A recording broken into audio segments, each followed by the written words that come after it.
शख्सियत था। ये किस कदर अमीर और बासर शख्स था, इसका अंदाजा आप 2-3 मिसालों से लगा लीजिए।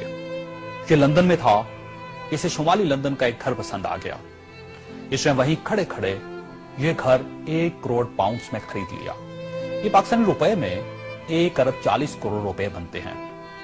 इसने 2009 में मॉन्टे कार्लो में अपनी 37वीं सालगिरह मनाई। ये दुनिया की महंगी तरीन सालगिरह थी, जिसमें रूस के एल्युमिनियम टाइकॉन ओलेग टेरिपास्का, सोने की कानों के मालिक पीटर मुंक और मोनाको के शहजादे अल्बर्ट समेत दुनिया भर की मशहूर शख्सियात ने शिरकत की।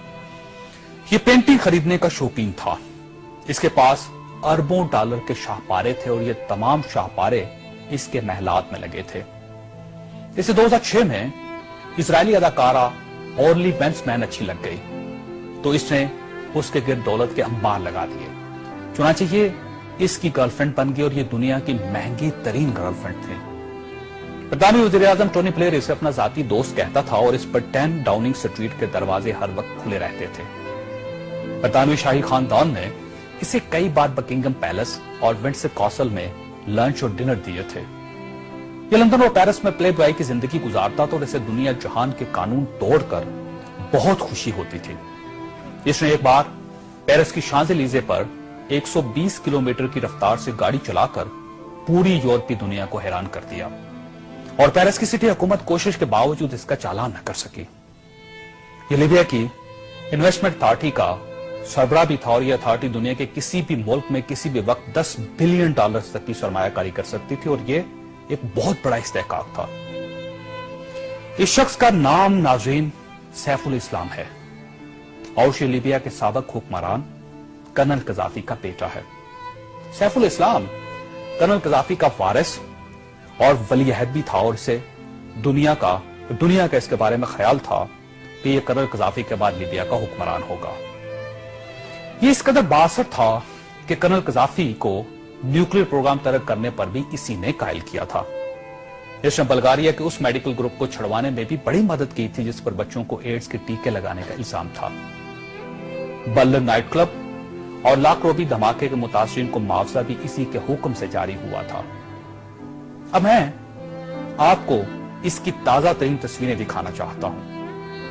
ये सैफुल इस्लाम 3 माह पहले लीबिया के छोटे से कस्बे अबारी में छुप गया। ये 2 दिन पहले 19 नवंबर को कस्बे के एक ऐसे कमरे से बरामद हुआ जिसमें बाथरूम तक नहीं था और ये बदबूदार पुराने कंबल में लिपटा था। इसकी उंगलियों पर प्लस्तर चढ़ा हुआ था और यह प्लस्तर भी इसने खुद चढ़ाया था क्योंकि इसे डॉक्टर तक की सहूलत हासिल नहीं थी।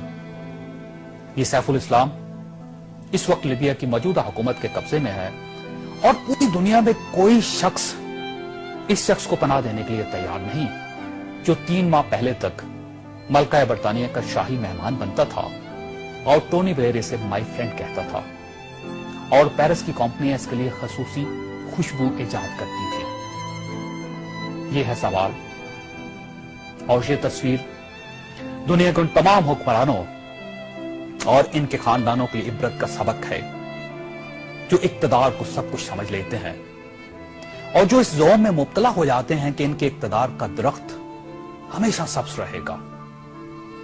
ये तस्वीर दुनिया भर के हुक्मरानों से चीख चीख कर कह रही है कि जो हुक्मरान आवाम का एतमाद खो देते हैं उनका ये इंजाम होता है।